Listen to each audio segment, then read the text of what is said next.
Hey guys, आज की जो कहानी है वो काफ़ी ज़्यादा डरावनी है। ये कहानी महाराष्ट्र के एक घर में हुई थी।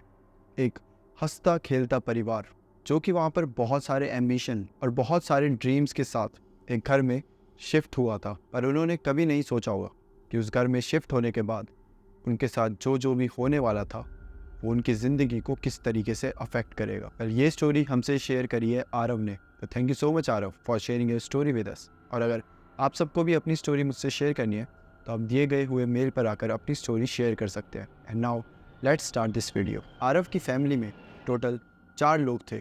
आरव की मॉम, आरव के डैड और आरव की बड़ी बहन जिसका नाम कामना था। एक छोटी सी फैमिली जो कि अपनी खुशहाल ज़िंदगी में बहुत खुश रहा करती थी। आरव की अभी स्टडीज़ चल रही थी, वो अपनी स्टडीज़ कंप्लीट कर रहा था और जो उसकी बड़ी बहन थी कामना, वो जॉब करती थी। आरव अगर किसी से सबसे ज़्यादा क्लोज़ होता तो वो उसकी बहन थी। आरव को कभी भी किसी भी चीज़ की ज़रूरत पड़ती तो अपने बहन के पास चले जाता। कभी पैसे चाहिए हो तो कभी किसी प्रॉब्लम में फंस गया हो, कभी कोई प्रोजेक्ट्स करवाने हो या फिर कभी कोई फ़ोन खरीदना हो, हर बार आरव सिर्फ अपनी बहन से मदद लेता था। कामना भी पहले तो उसे मना कर देती थी, बट फिर जब आरव ऐसे मुंह बना के बैठ जाता था तो फिर बड़ी बहन थी, कब तक अपने छोटे भाई को ऐसे रूठा हुआ देख सकती थी, तो वो भी आरव को ऐसे सरप्राइज़ देकर जो भी वो मांगता था उसको दे देती थी। वेल, सब कुछ बहुत अच्छा चल रहा था और तब आरव की फैमिली एक डिसीज़न लेती है। एक डिसीज़न एक नए घर में शिफ्ट होने का। ये सोचते हैं कि अब ये घर पुराना हो चुका है, अब कामना भी कमा रही है, आरव भी थोड़े टाइम में कमाने लग जाएगा, तो क्यों ना एक अच्छा सा नया घर देख लिया जाए जहाँ पर फिर से शिफ्ट हुआ जाए और फिर अपनी लाइफ फिर से वहाँ से शुरू करी जाए। वेल, देखते देखते ही 1-2 महीने में ये लोग नया घर फाइनलाइज कर देते हैं और उस घर में शिफ्ट हो जाते हैं जो कि महाराष्ट्र के नागपुर में होता है। घर में शिफ्ट हुए अभी 2 ही दिन हुए थे, सामान सारा बिखरा पड़ा हुआ था कि तभी आरव के मॉम डैड को एक कॉल आती है। आरव की मॉम कॉल को पिक करती है। फिर काफ़ी देर तक ये दोनों काफ़ी लंबी बातचीत करते हैं और जब कॉल कट होती है तो ये दोनों बहुत ज़्यादा खुश होते हैं। आरव पूछता है कि मॉम ऐसा क्या हो गया, आप तो बहुत ज़्यादा खुश हो गए, कोई लॉटरी वॉटरी लग गई क्या? जिस पे मॉम बताती है कि एक्चुअली जो कॉल आई थी वो तुम्हारी मासी की साइड से आई थी और वो कामना के लिए एक रिश्ता लेकर आई है और लड़का बहुत अच्छा है, बहुत संस्कारी है, अच्छा खासा कमाता है, तो अगर कामना की इच्छा होगी तो हम ये बात आगे बढ़ा सकते हैं। जिस पर कामना पहले तो कुछ नहीं बोलती है, फिर उसकी माँ उसके पास जाती है, उसे अच्छे से समझाती है कि देख बेटा, अब तेरी भी उम्र हो चुकी है और तू अच्छा कमा रही है, सब कुछ सही चल रहा है और ये सही टाइम है जब तुम सेटल हो जा, तो तुझे भी अब अपने फ्यूचर के बारे में सोचना चाहिए। वेल, कामना काफ़ी मैच्योर थी, वो ये सारी चीज़ें समझती थी। वो भी थोड़ी देर बाद सोचने वोचने के बाद वो हाँ कर देती है और फाइनली कामना और वो जो लड़का होता है उन दोनों के बीच में रिश्तों की बातें आगे चल पड़ती है। आरव को अच्छा भी लग रहा था अपनी बहन के लिए, वो एक्साइटेड भी था। ये सब बहुत नया था, एकदम से ही कॉल आ गई, एकदम से ही कामना ने हाँ कर दिया और अब ये सब चालू हो गया। बट कहीं ना कहीं उसे थोड़ा सा बुरा भी लग रहा था, मतलब कि एक छोटा भाई जो कि पूरी ज़िंदगी अपनी बहन के साथ उसने बिताई है, अब एकदम से ऐसा मूवमेंट आ जाता है जहाँ आपको पता चलता है कि अब आपकी बहन आपके साथ नहीं रहेगी, वो अब किसी और के घर में चले जाएगी और शायद साल में 1 या 2 बार आपके घर में आया करेगी और वो भी तब जब ऐसे बड़े बड़े फंक्शंस हो। वो अपनी लाइफ में बिजी हो जाएगी, आप अपनी लाइफ में हो जाओगे। एकदम से ही एक ऐसे ही मूवमेंट आएगा जो आप दोनों को एकदम अलग करके रख देगा। आरव को ये चीज़ें बहुत बुरी सी लग रही थी। अपनी बहन के बिना आरव प्रोसेस ही नहीं कर पा रहा था कि वो अपनी बहन के बिना कैसे रहेगा, बट स्टिल आरव को भी पता था कि एक ना एक दिन ये वाला दिन तो आना ही था, तो फालतू में सैड ना होने के बजाय अपनी बहन की खुशी में खुश हो जाता हूँ। और आरव भी फिर सोच लेता है कि ठीक है, अब जो भी होगा अच्छा ही होगा। वेल, अब रात हो जाती है। रात में आरव हमेशा हॉरर कंटेंट देखता रहता था, उसको पैरानॉर्मल चीज़ों में बहुत ज़्यादा दिलचस्पी थी। ऐसा ही एक किस्सा कुंजपुर गांव से सामने आया जिसमें एक इंसानी बच्चे के 4 पैर थे। वो जब जन्म लेता है तो रोता भी नहीं है, बल्कि वो इतनी इतनी भयानक तरीके से हंसता है कि सबके वहाँ पर रोंगटे खड़े हो जाते हैं। जब वो पैदा होता है तो उसके सारे दांत होते हैं और उसके सर में घने बाल भी होते हैं। एक बाबा जी ने बताया कि इस गांव में एक डायन का वास था और उसी की वजह से गांव में नवजात बच्चे गायब होने लगे थे और किसी को कोई खबर नहीं थी कि इन बच्चों के गायब होने के पीछे किसका हाथ था। क्या सच में वो जो बच्चा जिसके 4 पैर थे वो शैतान था? क्या इस मुसीबत से गांव वाले निकल पाएंगे? ये जानने के लिए सुनिए इंतकाम की रात audio series from Kuku FM. अगर आप काफ़ी ज़्यादा हॉरर थ्रिलर कंटेंट सुनना पसंद करते हैं कोको एफएम आपके लिए बेस्ट ऑप्शन है। यहाँ आपको शैतान क्षेत्र, आत्मक और घोस्ट स्पाई गौरव तिवारी जैसी काफी हॉरर ऑडियो सीरीज सुनने को मिलेंगी। अगर आप इस थ्रिलिंग जर्नी को एक्सपीरियंस करना चाहते हो तो मैं आप सबके लिए एक बहुत अच्छा ऑफर लेकर आया हूँ। 10 डेज का फ्री ट्रायल प्लस 999 कॉइन्स का कॉम्बो। इस ऑफर से आप कोको एफएम पर 10,000 से ज्यादा ऑडियो सीरीज सुन सकते हैं, बिल्कुल फ्री फॉर 10 डेज, जिसके लिए आपको मेरा एक्सक्लूसिव कूपन कोड अल्फा10 अप्लाई करना होगा। ऑफर पहले 500 यूजर्स के लिए वैलिड है, तो देर मत करना और लेट मत हो जाना। अभी जाकर डिस्क्रिप्शन में लिंक दिया हुआ है, उस पर जाकर कोको एफएम डाउनलोड कर लेना और मेरा कूपन कोड अप्लाई करने के बाद आपको 2 रुपए का ट्रांजैक्शन करना होगा, जो कि आपको कैशबैक में वापस मिल जाएगा। And after this 10 days free trial will be activated. कल देखते देखते टाइम बीत जाता है और कामना का उस लड़के से रिश्ता पक्का हो जाता है। रिश्ता पक्का होने से एक तरफ घर में चारों ओर खुशियां ही थी और वहीं दूसरी तरफ कुछ ऐसा होने वाला था जिसकी किसी को भनक तक नहीं थी। ये बात अगली रात की थी, जब कामना अपने रूम में सो रही थी। जब कामना सो रही थी तो अचानक से उसको आवाज़ आती है किसी के गेट खुलने की। गेट बहुत धीरे धीरे से खुल रहा था। कामना अपने गेट की तरफ देखती है तो देखती है कि गेट किसी और का नहीं बल्कि उसी के रूम का होता है। गेट पूरी तरीके से खुला हुआ था। कामना एकदम से उठकर, मतलब वो सोई हुई अपने बेड में, एकदम से उठ के एकदम कोने में जाके ऐसे एकदम हैरान हो चुकी है, क्योंकि गेट सिर्फ खुला नहीं था, गेट पर एक छोटा सा बच्चा था। एक बच्चा जो कामना को देख रहा था। वो बच्चा कामना को देख के हंस रहा था। एक बड़ी मासूम सी स्माइल उसके चेहरे पर थी और वो कामना को देख के ऐसे ऐसे देखे जा रहा है और धीरे धीरे कामना के पास आए जा रहा है। कामना को समझ नहीं आ रहा, वो प्रोसेस नहीं कर पा रही कि ये सब क्या हो रहा है। मेरे रूम में एक बच्चा कैसे आ सकता है और वो यहाँ कैसे, और वो मेरे पास क्यों आ रहा है। कामना अंदर से डरी हुई है, बट वो कुछ बोल तक नहीं पा रही। ऐसा लग रहा है कि मतलब वो एक मूर्ति बन चुकी है। कामना बस कांप रही है। धीरे धीरे वो बच्चा कामना के पास आने लग गया और एक समय ऐसा आया जब वो बच्चा लिटरली कामना के इतनी पास था। वो बस कामना को देखे जा और घूरे जा रहा था, थोड़ा बहुत हंस रहा था और बस वहाँ पर खड़ा था। उसने एक बहुत पुरानी सी टी शर्ट पहनी हुई थी और एक कैपरी पहनी हुई थी।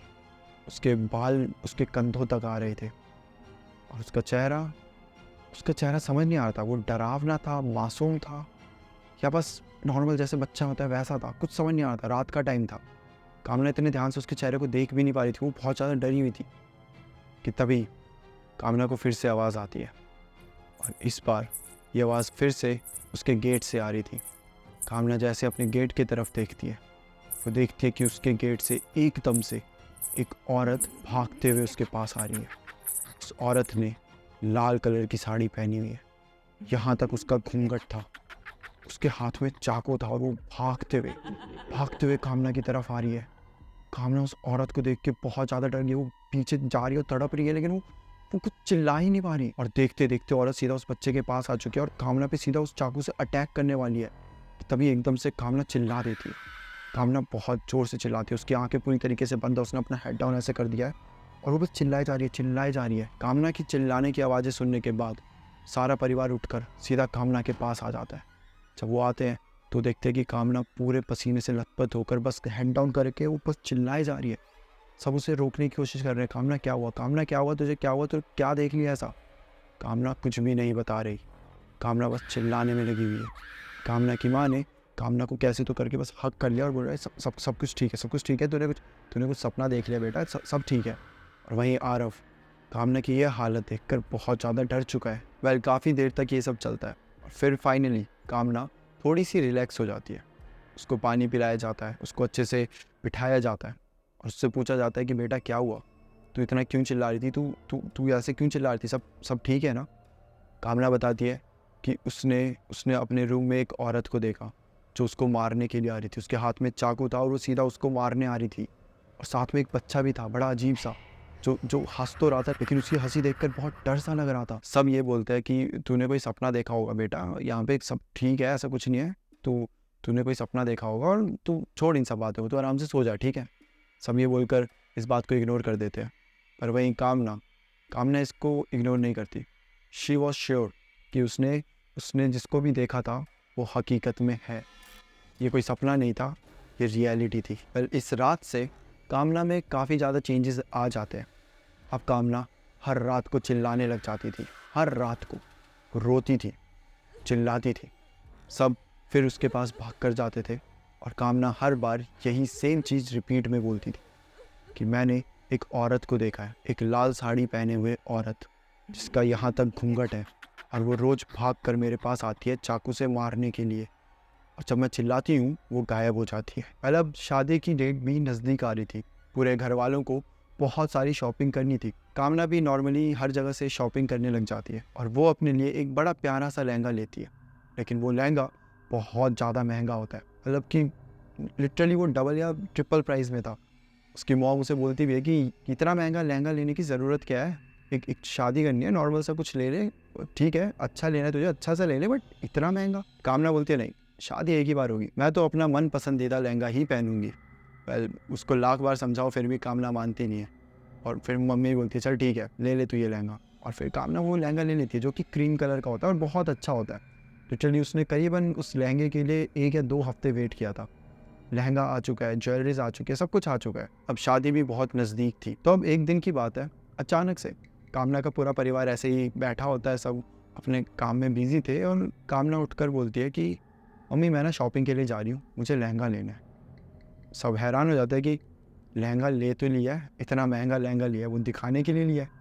मम्मी बोलती है कि बेटा तू ठीक है, मतलब कहाँ लहंगा लेने कहाँ जा रही है, ये है तो सही इतना बढ़िया लहंगा।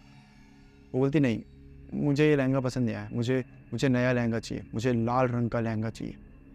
मम्मी बोलती है तू पागल वागल हो गई है क्या, इतना महंगा तूने लहंगा लिया हुआ है, ये दिखाने के लिए तो नहीं है ना, तू तू तू ऐसा कुछ नहीं करने वाली, तू चुपचाप जा अंदर, और पागल हो गया, पता नहीं क्या क्या सोचे जा रही है, कोई लहंगा नहीं मिल रहा, नॉर्मली यही लहंगा पहनना है। इस पर कामना एकदम से गुस्सा कर देती है कि मैंने कहा ना मेरे को चाहिए, मैं आपसे पूछ रही नहीं, मैं सिर्फ बता रही हूँ, ठीक है, मैं जा रही हूँ लेने। और ये बोलकर कामना वहाँ से चले जाती है। सब हैरान है कि इसको क्या हो गया, इसने पहले इतना इतना ज़्यादा कॉस्टली ये लहंगा लिया, और अब और लाल कलर, इसको तो लाल कलर से नफरत थी। लिटरली कामना ने सबसे पहली डिमांड रखी थी कि लहंगा लाल नहीं होगा, मैं तो क्रीम कलर का पहनूंगी, थीम है, ये है वो है, जो भी है मैं यही पहनूंगी। और अब अचानक से उसे लाल कलर का लहंगा चाहिए, क्या हो गया इसको। वेल सब सोचते हैं कि पता नहीं, ये बहुत ज़्यादा, कभी कभी होता है आपकी शादी होने वाली है, इतना बड़ा इवेंट आ रहा है, तो आप 100 चीज़ें सोचते हो, 100 टाइप के डिज़ाइंस आपके दिमाग में आते हैं, आपको लगता है मैं इसमें अच्छी लगूंगी, उसमें अच्छी लगूंगी, जो भी है, तो सब बोलते हैं छोड़ो जाने दो। अब कामना चले गई है, 3-4 घंटे बाद कामना वापस आती है तो उसके हाथ में एक लाल कलर का लहंगा होता है। वो बहुत खुश होती है, बहुत एक्साइटेड होती है, वो आके बोलती है कि मैं तो यही लहंगा पहनूंगी, ये लहंगा देखो कितना अच्छा है। और जब कामना की माँ उस लहंगे को देखती है तो वो बहुत ज़्यादा गुस्सा हो जाती है, क्योंकि वो लहंगा बहुत पुराना सा था, उसमें धूल लगी हुई थी, ऐसा लगा था कि ये किसी बहुत पुराने टाइम में किसी ने पहले पहना हुआ है, यूज़ करके फेंक दिया, रखा भी नहीं है, फेंक दिया, और वो वाला लहंगा कामना लेकर आई है। माँ को समझ नहीं आ रहा है कि तू ये मजाक क्यों कर रही है, फालतू का मजाक मेरे साथ, शादी कोई मजाक नहीं है, और तू सीरियस ले इन सब चीज़ों को, ठीक है, या ऐसे मजाक नहीं करते, चुपचाप जाओ और वो लहंगा पहनना है तेरे को, ये कि फालतू का लहंगा कहाँ से लेकर आ गई। जैसे ही माँ उस लहंगे के बारे में बुराई करती है कि ये गंदा सा लहंगा कहाँ से लेकर आ गया, फेंक दे इस लहंगे को, कामना एकदम से गुस्सा कर देती है, और वो गुस्से में एकदम से अपनी माँ को बोलती है, मी तुम्हारा सांगत आहे कि मला थांबू नका। कामना ने आज से पहले कभी मराठी नहीं बोली थी, और बोलती भी कैसे, कामना तो यहाँ पर सिर्फ 2 साल पहले शिफ्ट हुई है, इससे पहले तो ये लोग कानपुर में रहते थे, बट पापा के बिज़नेस की वजह से इन्हें यहाँ आना पड़ा, कामना ने यहीं जॉब करना स्टार्ट कर दिया और ये यहाँ शिफ्ट हो गए थे। कामना ने कभी भी अपने घर में मराठी का कोई वर्ड तक नहीं बोला है, आज वो पूरा सेंटेंस बोल रही है इतने गुस्से में। वेल ये सब सुन के सब हैरान थे, और डरे वो इस बात से थे, जब कामना ने ये बात बोली थी तो जो उसकी आवाज़ थी वो किसी और की थी, किसी औरत की, कामना की आवाज़ नहीं थी। जब ये सब होता है आरव एकदम से आ जाता है और अपनी माँ को पीछे खींच देता है। आरव कामना से बोलता है, दी तुझे जो करना है तो वो कर, कोई तेरे को नहीं रोकेगा, माँ भी तेरे को कुछ नहीं बोलेगी, ठीक है, तुझे जो अच्छा लग रहा है तो वो कर। और माँ को वो सीधा अपने रूम में ले जाता है। कहीं ना कहीं आरव को समझ आ चुका था कि ये क्या हो रहा है। कामना जब बोलती थी ना कि उसको कोई दिखाई देता है, आरव तब भी इन चीज़ों को सीरियस लेता था। सब तो बोलते थे कि ये सपना है ये वो, लेकिन आरव को कहीं ना कहीं लगता था कि हो ना हो ये सपना नहीं है। कामना में जो चेंजेस आ रहे हैं वो आरव नोटिस कर रहा था। आरव अपने घर वालों को साइड में ले जाकर बोलता है कि हमें पंडित जी को बुलाना पड़ेगा। ये जो पूरा केस है ये नॉर्मल नहीं है। कामना दी कोई फ्रस्ट्रेट नहीं है, कामना दी कुछ ऐसा मतलब एंगर इश्यूज़ नहीं है कामना दी को। तो वो जो ये सब कर रही है ना, ये कामना दी नहीं कर रही, ये कोई और कामना दी से करवा रहा है। वेल अगले ही दिन आरव और उसके डैड जाकर एक पंडित जी को घर में ले आते हैं। ये पंडित जी काफ़ी जाने माने पंडित जी थे, मतलब जो आगे पीछे जो सोसाइटीज़ है उनमें इनका काफ़ी नाम था। ये जब घर में आते हैं, घर में कदम रखते ही इन्हें पता चल जाता है कि इस घर में इन चारों के अलावा भी कोई रहता है। वो इस पूरी फैमिली को बताते हैं कि यहाँ पर एक औरत रहती है अपने बच्चे के साथ। 5 साल पहले उसकी मौत हुई थी और वो 5 साल से इसी घर में कैद है और अब वो आपके बच्चे के शरीर में है। पंडित जी आगे बताते हैं कि ये औरत काफ़ी ज़्यादा पावरफुल है, इसको आपके बच्चे के शरीर से अलग करना बहुत ज़्यादा मुश्किल है, पर स्टिल हम ट्राई करेंगे। पंडित जी बोलते हैं कि कल सुबह हम एक हवन करेंगे, हवन का प्रबंध मैं करवाऊँगा, आप बस कामना को आराम से हॉल में ले आइएगा, को बिना कुछ बताए। पहले ऐसा ही होता है। अगले दिन पंडित जी पूरे हवन के सामग्री के साथ बैठे होते हैं और वहाँ पे कामना की फैमिली कामना को ले आती है। जैसे वो कामना को लेकर आती है, कामना बस वहाँ से भागना चाहती थी। कामना कैसे तो करके तड़प रही है, वो छूटना चाह रही है, पर उसके डैड, उसकी मॉम और आरव ने उसको अच्छे से पकड़ के रखा है। पर कामना कैसे तो करके चिल्ला रही है, ऐसे ऐसे तड़प रही है, वो बस छूटने की कोशिश कर रही है कि तभी पंडित जी उस पर कुछ राख फेंक देते हैं। जैसे उस पर राख फेंकते हैं, कामना बहुत ज़ोर ज़ोर से चिल्लाने लग जाती है और एक समय बाद वो एकदम चुप हो जाती है और बहुत ज़ोर ज़ोर से सांसें ले रही है। पंडित जी उससे पूछते हैं कि तू कामना की बॉडी में क्या कर रही है, तू बच्ची के शरीर के अंदर क्या करना चाहती है, तू अभी तक जा क्यों नहीं रही, आखिर क्या करना है तेरे को। इस पर वो औरत एकदम से रोने लग जाती है, बहुत फूट फूट के रोती है और बोलती है कि मुझे शादी करनी है, मुझे शादी करनी है, एक बार मेरी शादी करवा दो, मैं इसे छोड़कर चली जाऊंगी। पंडित जी बोलते हैं कि तुझे शादी क्यों करनी है, तू तो अब जिंदा भी नहीं है, तो तुझे ये सब क्यों करना है। तो वो औरत बोलती है कि जब मेरी मृत्यु हुई थी, जब मेरी मौत हुई थी, तो ये आखिरी चीज़ थी जो मुझे करनी थी, जो मेरी आखिरी इच्छा थी। प्लीज़ इसे कंप्लीट कर दो, प्लीज़ इसे पूरी कर दो, मैं चुपचाप चली जाऊंगी। पर पंडित जी को ज़्यादा समय नहीं लगता ये पूरी स्टोरी जानने में जो उस औरत की होती है। दरअसल उस औरत की स्टोरी कुछ इस प्रकार होती है। आज से करीबन 7 या 8 साल पहले इस फ्लैट में एक औरत रहा करती थी, एक प्रेग्नेंट औरत जिसकी शादी तक नहीं हुई थी। एक्चुअली उसका एक बॉयफ्रेंड था जो बाद में फ़ौरन चला गया था और फिर उसके बाद वो कभी वापस आया ही नहीं। वो हमेशा फ़ोन में बोलता था कि मैं आऊँगा तो शादी करेंगे, ये करेंगे, वो करेंगे, और देखते देखते वो औरत प्रेग्नेंट हो जाती है। जब वो प्रेग्नेंट होती है, सब उसे अबॉर्शन के लिए बोलते हैं, सब उसे बोलते हैं कि बच्चा गिरा दे, ये वो, लेकिन वो अपने बच्चे को नहीं गिराती। वो अपने बच्चे को जन्म देती है, खुद ही अकेले उसे पाल पोस रही है। हर दिन उसे कॉल करती थी अपने बॉयफ्रेंड को, ये बोलने के लिए कि तुम आ जाओ, मुझसे अकेले नहीं संभाला जा रहा है सब, तुम कब आओगे। उसका बॉयफ्रेंड शुरू में तो कॉल उठा के बोल देता था कि हाँ मैं आ जाऊँगा, हम आएंगे तो शादी करेंगे, ये वो, बट बाद में वो लिटरली उस औरत की कॉल तक नहीं उठाता था। वो औरत उसे हर दिन कॉल करती थी और वो आदमी या तो उसकी कॉल काट देता या तो बस उठाता ही नहीं। धीरे धीरे उस औरत को ये रियलाइज़ हो गया था कि जो उसका बॉयफ्रेंड था वो उसे छोड़कर चला गया है, और उस औरत को तो ये भी नहीं पता कि वो सही में फ़ौरन गए हैं या फिर बस मुझे झूठ बोलकर कहीं और रह रहा है, किसी और के साथ। उस औरत को कुछ समझ नहीं आ रहा था क्या करा जाए। इतना बड़ा धोखा उस औरत से सहा नहीं जा रहा था।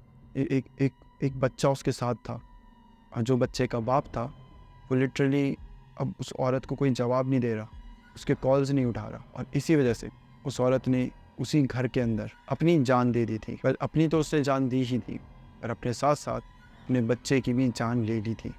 और जान लेती वक्त उसके दिमाग में सिर्फ एक ही चीज़ थी कि उसकी शादी नहीं हो पाई। उसका जो बॉयफ्रेंड था उसे छोड़कर चला गया, उसकी शादी अधूरी रह गई। पंडित जी अब कामना और उसकी फैमिली को बताते हैं कि अगर आपको इस औरत से छुटकारा पाना है, अगर आप चाहते हैं कि सब कुछ सही हो, तो एक बार कामना की शादी करवा लें। सब हैरान है कि कैसी बातें कर रहे हो, अब हम शादी थोड़ी ना करवाएंगे कामना की, ऐसे कुछ भी। जिस पे पंडित जी बोलते हैं कि चिंता मत करो, एक पेड़ से ही शादी करा दो। जो औरत है उसको सिर्फ शादी करनी है, आप अगर एक पेड़ से भी करा दोगे तो वो इसको अपना शादी मानकर चले जाएगी, उसे मुक्ति मिल जाएगी। फिर ऐसा ही होता है। अगले दिन जो पंडित जी का घर होता है उसके पीछे ही एक पेड़ होता है, पंडित जी उस पेड़ पे जाके 2-4 धागे बांधते हैं, अपने कुछ मंत्र वंत्र पढ़ के, और फिर सबको बोलते हैं कि अब आप इस पेड़ से शादी कर सकते हो। पंडित जी वहाँ पे फिर इनकी शादी करवाते हैं। कामना इस पेड़ के 7 फेरे लेती है, और जब 7वां फेरा लेती है एकदम से कामना बेहोश हो जाती है। करीबन 4 घंटे तक कामना बेहोश ही थी। और जब कामना को वापस होश आता है तो उसे पता चलता है कि अब वो औरत हमेशा हमेशा के लिए कामना की बॉडी को और उसके घर को छोड़कर जा चुकी है। उस औरत की आखिरी इच्छा पूरी हो चुकी थी, तो वो वहाँ से चली गई थी, और जो उसके साथ उसका बच्चा था उसको भी मुक्ति मिल चुकी थी। फाइनली कामना और उसके पूरे परिवार का इस पूरे संकट से पीछा छूट चुका था। पर कामना को काफ़ी टाइम लगा इन सब चीज़ों से हील होने में, इस ट्रॉमे से बाहर आने में, पर टाइम के साथ साथ वो हील हो चुकी थी। और आज की डेट में कामना की शादी भी हो चुकी है, वो अपने नए परिवार के साथ बहुत खुश है। आरव की स्टडीज़ कंप्लीट हो चुकी है, वो अब अपनी नई ज़िंदगी का नया फेज़ शुरू करने वाला है, जॉब वाला, ऑफिस वाला फेज़। और आरव की फैमिली बहुत ज़्यादा खुश है, वो अभी भी उसी घर में रह रहे हैं। पर उस दिन के बाद से आज तक उनके घर में कोई भी ऐसी अनयूजुअल एक्टिविटी नहीं पाई गई। और ये खुशी की बात है कि जो भी हुआ सब कुछ सही सलामत अच्छे से हो गया। कामना की शादी हो गई, आरव की स्टडीज़ कंप्लीट हो गई, और जो इनके ऊपर इतना बड़ा संकट का साया था वो भी अब जा चुका है। वेल, ये थी गाइस आरव की स्टोरी। ये थी उस औरत की स्टोरी जिसने जीते जी तो अपने बॉयफ्रेंड का इंतज़ार किया ही था, बट मरने के बाद भी वो कहीं ना कहीं उस इंसान का इंतज़ार कर रही थी जो उसे हमेशा के लिए छोड़कर चला गया था। ये थी कामना की story. That's it for today guys. फिर मिलते हैं हम किसी और टॉपिक के साथ। तब तक के लिए bye bye and take care. And guys, don't forget to download Kuku FM. Link is in the description.